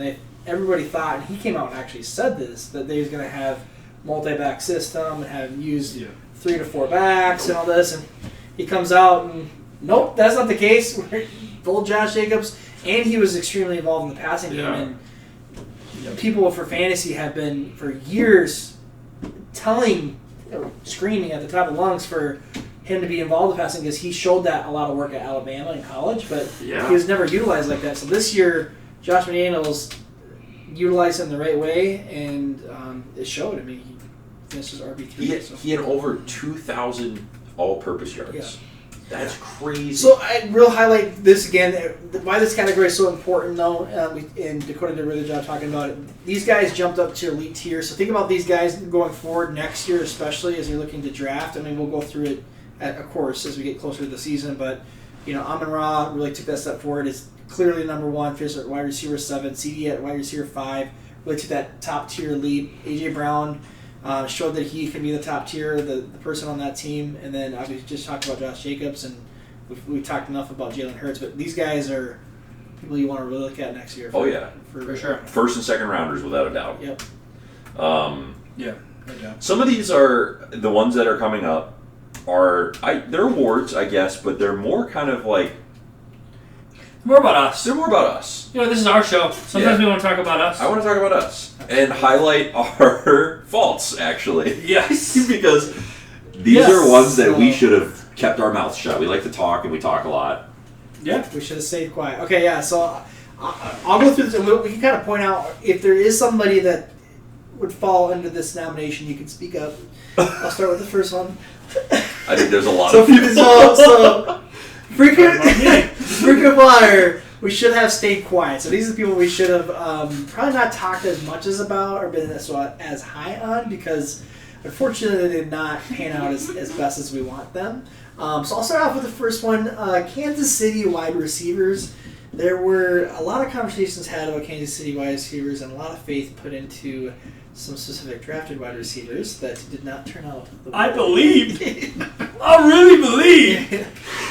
You gotta say, you did put your money where your mouth is, and you drafted a lot of Kansas City. All of them. I drafted them in every league. I had at least one Kansas City wideout in every league. I do have to say, we were kind of split on this one, and Dakota and I were both saying that I think they'll be good, but not great, and I think we got the... I think they were all bad. Well, I think Juju was good. Juju was decent, but he still didn't live up to where I drafted him. No. I'm not saying that. So, I mean, yeah. It happens. There's a couple other ones that are coming up that will be more specific too. But Rachaad White, I think we can all take some blame for this one. And I don't think it's necessarily our fault more or less. He kind of is. Kind of is. We thought he would eventually take over for Lenny, and they would realize that Leonard. I like that. He had like a 3-game stretch where you really coming off the bye where you were like, man, this is it. Like Leonard Fournette is done. Long live Rashad White. Fournette was hurt for I think it was during those games, and then it never happened. Yeah. And they even said they were like going forward regardless of him being hurt. Up. Yeah, and then. Even in the playoffs, Rashad White actually had a good game, despite them losing. One of the few people that had a good game yesterday. Yep. And so, the future does look bright for this young man. Right. At the risk of getting high on him again. As long as Cheeseburger Lenny doesn't... I don't know. Maybe somebody can vet this or we can look it up and we can go on too. But does Lenny have another year on his contract? We'll take a peek. Why don't you do that? I think it was a 1 year. I'll go on to the next one. You guys look it up. The next player, I will take majority of this blame. The person that I brought up a lot before the season, and I actually drafted a lot of places. That'd be Elijah Moore, and he had a tumultuous season based off of the quarterback, based off of playing time. Then he had a fight with management, so it was not a great season for Elijah Moore. He demanded a trade. He did demand a trade, and then he came back and played, so it did not work out well from him. In his defense, if I was playing with Zach Wilson, I would demand a trade immediately as well. Yeah. I thought we were done talking about him. Well, I thought we had exercised when I talk about the wide receiver, his name's got to come up. Also, Leonard has 1 more year in his contract. He does. So maybe not. So he has slowed what's down. The dead? You have this a lot. What's the dead cap when they cut him? 8.5. Is the dead cap? Yeah. Oh no, he's got 2 more years. No, it's 2024. Potential out. So he has a 3rd-year option on his contract. Oh no, you're right. Okay, yeah. He has a 3rd-year option on his contract. 1.5 for dead cap. I bet he gets. If Tom Brady's not back, I bet he gets cut. He's got a $5 million dead cap this year. We'll see. 1.5. He could just retire too. He could. Yeah, he could. Might happen. Anyway. All right, and so Elijah Moore, that one's mostly on me. We'll talk about this last one. This one I think is a combination of all of us here. For Jameson Williams, high expectations for the injured top Alabama wide receiver for the Detroit Lions. He kept saying he was going to come back like in November. They got pushed back.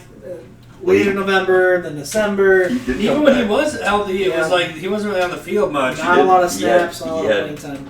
And then he didn't get a lot of targets. And when he was targeted, he only caught 1 of those targets. It was kind of like, in the Game of Thrones where they're like, the dragons are coming, when are they coming? Well, he never showed up. The dragons never came. Jameson Williams never showed up. Out of anybody, though, I do think he has the brightest future, especially, I think... We've seen the least of him. I think the wide receivers in Detroit, I think some of them are on expiring contracts or close to it, or could be cut really easily. Like DJ Chark, I think was a 1-year contract. 1 year. So I think there's going to be a lot of opportunity for him next year. So we'll see what happens. Yep. But yeah, those are our should have stayed quiet. Some people that we missed on as a total podcast. But go ahead, tell them who the winner is. Live and learn, and the winner is Kansas City wide receiver. Yeah! It was brought up the most, probably. We talked. You know what? I'm not proud of it. We will take our blame in that because there was a lot of Tony talk. There was a lot of Tony talk was like right at the end of the season, like after you got traded. I think I said that Kadarius Toney was going to be on a lot we championship rosters. You did say that. I'm pretty sure. And not my best. He was not. Not my best moment. It's okay. Okay. We still love you. Yep. Thank you guys. I appreciate you sticking with me. And these are guys on this last part here that deserve to be talked about more. We just want to kind of give a shout out to teams, players, different things that we should have kind of talked about a little bit more on the podcast. And just so you know, if you're on this list, we intend on giving you more love in the future because you've earned it. So congratulations to you. Let's start off with someone that honestly I feel like gets forgotten about every year, but is consistently a tier 1 running back. That's going to be Joe Mixon. He's constantly in the mix. He's always putting up solid numbers, but it never seems super flashy. And it almost always flies under the radar, He's been kind of in it. He's been really good based off volume, and he scores touchdowns, I think is the biggest thing. I do have to say, he looks good, but sometimes he looks very inefficient out there See, too. At the beginning of the season, I said, and I think it was in their interviews, I have problems with Joe Mixon because he's inconsistent. Yep. Inconsistent and inefficient. I don't think, like, if you look at his yard, I don't think he has, like, a very good But yards per carry and, like, I don't know. he is a fantasy. Okay, we're supposed to be saying nice things about him. No. I have good things to say about him. Okay. He's a fantasy giant. I mean, Because he did no. very good this season, guys. He did. He had a What great did Joe season. Mixon finish at? He was number 10. Oh, RB10? I'm seeing RB10. 10 or Are you 11? Yeah. You have 11? Okay. I mean, Whatever. 10 or the 11. thing is, He's an RB1. he's RB1. He's obviously the starting running back on A very good team. On a very good team. He's got a lot of experience. He's got 2 more years left. And he does put up 50-point games. Like, he's going to be the dude who, if he has a massive blow-up game, it's going to be him, where he put up 4 rushing touchdowns. Like, That's crazy. we barely talked about that. Yep. He definitely deserves for us to talk about him. For sure. But yeah, he's an interesting running style. Yes. I'll grant you that. He does. But that's no reason not to talk about I won't say anything. RB1. Yeah. Joe Mixon. I won't say anything else about it. And RB1, not the RB1. But yes. And then Stephon Diggs. I feel like we've just gotten so used to Stephon Diggs being great that he doesn't even get credit for being great anymore. Except for his playoff run. Is that fair to say? That's fair. We did talk about his playoff run here, but outside of today, we have not hardly touched on Stephon Diggs at all. This is going to be, a top 10 wide receiver. Consistently. Wide receiver 4. He's been the top 10 wide top receiver. Top 5 wide receiver. The wide receiver 4. So, that tells you all you need to know. TJ Hawkinson. This is interesting because he was not very good before he got traded, and then after he got traded, he was good. Yes, but after that, he definitely blew up, and he is talking about a young guy with tons of forward potential here, who really came on towards the end of the season. TJ Hawkinson definitely deserved more recognition, and will continue to give it. The Detroit Lions, Dan Campbell, and that story of them starting 1-6 to go on and end their season with a winning record at 9-8, it was absolutely incredible. They were the Hard Knocks team. And we love the Detroit Lions. We don't talk about them all that often. Yeah. Outside of Jameson Williams. When is he going to show up? Is he coming? But I think it's because DeAndre Swift did get, kind of knocked off for a bit there. Amon-Ra kind of had a there wasn't a lot of other season. fantasy options other than people that you already knew, like Amon-Ra, and then DeAndre Swift was just a crapshoot, and then there wasn't any consistent fantasy options. Well, we didn't talk about Jared Goff, and Jared Goff has, like it or not, he has moderate fantasy impact. I mean, he had some pretty good games. He's fairly consistent. In fact, if you had Jared Goff in the final 6 games of the year, I mean, you were a very happy Jared Goff owner. He doesn't throw a lot of interceptions. He threw a lot of interceptions at the beginning of the year, but that's kind of countered out by the fact that he was averaging 3 touchdowns a game for the first 5 games. That's pretty good. Yep. So. For sure.